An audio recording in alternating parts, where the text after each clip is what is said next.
Hey, welcome to current listeners and to new listeners. We discuss here the intersections of society, culture, and more of a philosophical depth. Although we try to remain as academic as possible and relied upon the individuals to take part in how this reflects their personal life.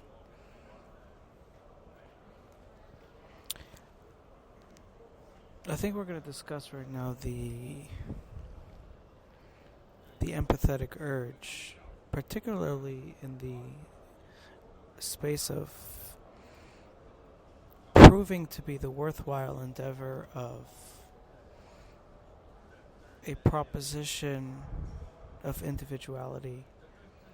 and their existential recommendation, as it were. We don't really have the mechanisms to recognize that which is worthwhile of an endeavor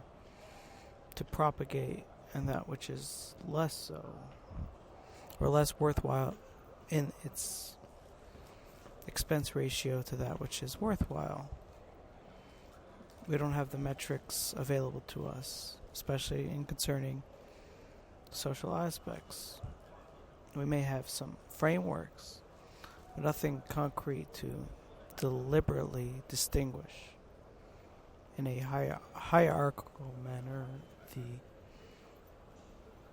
aspects of substantiation and that which is unsubstantiated or less so, and a distraction of concurrent experience or intersection of experience. For this reason, the empathetic urge somehow surfaces as the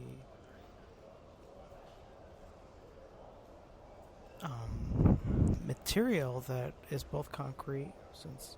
empathy is existent, manifesting in a organic and natural manner, to then propose that which one is empathetic towards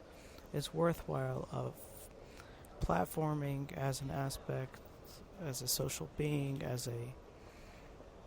method of recognition. This line of inquiry is commendable in the namesake of what the empathetic urge is, that which correlates to the individual stature. It's the most recognizable to the individual because it is most alike the individual. Yet, it is very well the ability to concoct a domestic sentiment of certain likeness value despite the very different nature of their origin. We could create something artificial that offers such semblance that all our empathetic capacities will take part in engineering the concern of that counterpoint despite the very distinguishable nature of that origin. This is not alone in the arena of non-organic manifestations. Even a social being themselves can purport likeness in a manner that urges the empathetic urge that correlates to the individual who partakes in such a social being, that one might assume that such is of similar origin and deserving of a platform. Specifically, the reason that we want to propositionalize the counterpoints that serve the empathetic sentiment is because if it is likeness, then it is of same origin, and being of same origin, it deserves, not only deserves, but it is required of protection because of the genealogy of oneself in that process. The true concern of the counterpoint is not the degeneration of likeness, but the degeneration of its origin, based on the fact that there is likeness. If we remove the origin, then the individual themselves finds inhospitable ground to serve on, because they've ruined the capacity of their genealogy, which this likeness takes place.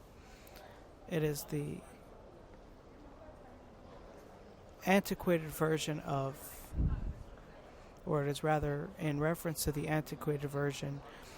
of relative bonds, where the familial space deserves protection not because of some likeness of concern, but rather because the genealogy from which one is sourced needs to be protected so as to continue unabated in the stature of themselves as afforded in that likeness. It is not the likeness itself that demands protectionism, but rather the genealogy of that likeness. If we conclude this to be the rational thought for the proposition of empathy towards protectionism, then it is only a step further to realize that if there is misalignment between the empathetic urge and the origin, that it is not the same likeness, but rather a simulated or a non-organic likeness that doesn't prove same source genealogy, then we need to remove the sensibility of that empathetic urge in lieu of protecting that which is of similar origin, despite this mechanism calling for a different order, because the mechanism is not utilizing its metric in a proper manner, that of the rational thought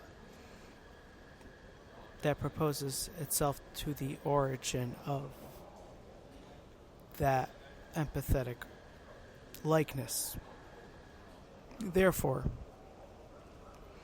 because of such a premise, if a social being develops themselves in a manner that compares likeness but is of different origin, has a different genealogy, then the protective mechanism should not be utilized, since one is not protecting themselves, which is the only purpose of protectionism, because it is not same source material. This would be the same conclusion whether it is an artificial creation of likeness or a social being that has developed a likeness despite a different origin. Now we can understand the ability of non-organic likeness because it can be the social creation that imbues likeness, such as a inputted memory of likeness despite the inhabitant source not being of likeness. That it could be a creation of man in some sense through the unorganic likeness. The more pressing issue is a social being themselves appearing in likeness despite the very fact that their genealogy is of different origin. This can be done almost as simply by one inputting their own memory base contrary to the existential development, meaning they've assumed a proprietary knowledge base of memory that supposes itself as likeness, despite the very fact that there is no true likeness, because the genealogy, the origin of that likeness, is the attempt of simulation to the likeness rather than likeness itself. This does not mean that the mechanism of the empathetic urge shouldn't be utilized to gain an awareness of what constitutes protection and what should be neglected of such, but merely to suppose that it is a method that contains its vulnerabilities. One can then apply a secondary method to overcome this vulnerability by recognizing the genealogy of that likeness, to suppose if it is to serve as the method of empathy and thus for protectionism. However, this requires a different aptitude because it may be difficult at the first instance to realize the likeness is of different origin unless one is deeply embedded in the self-same awareness of that likeness to a point where small discrepancies allow one to realize those differences. However, this usurps the entire premise of the empathetic method, because if one is so self-aware of their likeness that any discrepancy will be unfounded, then they will be met with already the method to distinguish origin versus non-origin without that necessity of empathy. Empathy is merely there to suppose itself, in which one does not realize their own likeness, so that in parallel to other likeness, the empathy motivation, the empathetic motivation, is consistent to determine those differentiations. More so than even this, to compound on this prospect, there is the case of a non-empathetic urge which is still of the same origin, because it is possible that one does not expose themselves in a performance of likeness, but because there's high distance or other differentiations, while still maintaining a direct genealogy and origin for which protectionism should suppose itself. With all this being said, it would be assumed that one either utilize the method of empathy in an environment where there is a avoidance of creating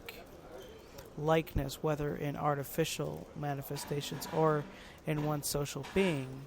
meaning where integrity is paramount of a trait, for then the empathetic urge works most prevalent.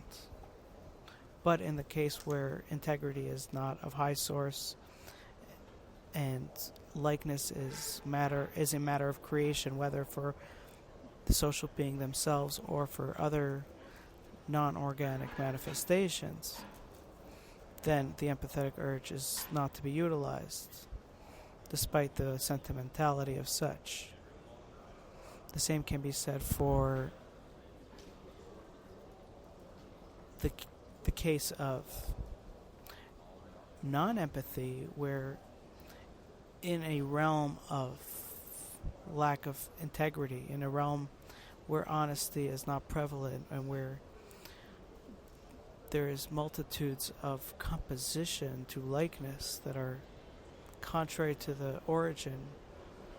of one's existential stature, then one must be privy to those that don't find themselves in empathetic connection, because it is very possible that they have been in avoidance to the proposal of likeness for its usurping sentimentality and the lack of integrity that surrounds such propositions, despite their origin being of similar proportion, meaning to say that it is specifically that which is not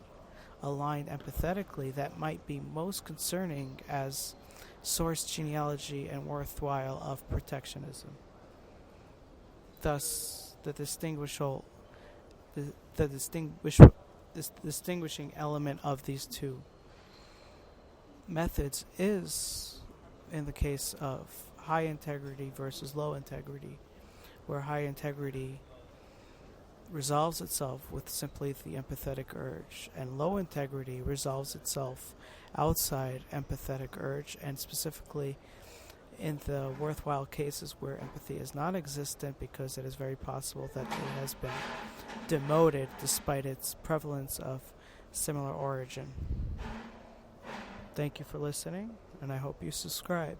Leave a review so I get to know my audience better, and thank you for listening again.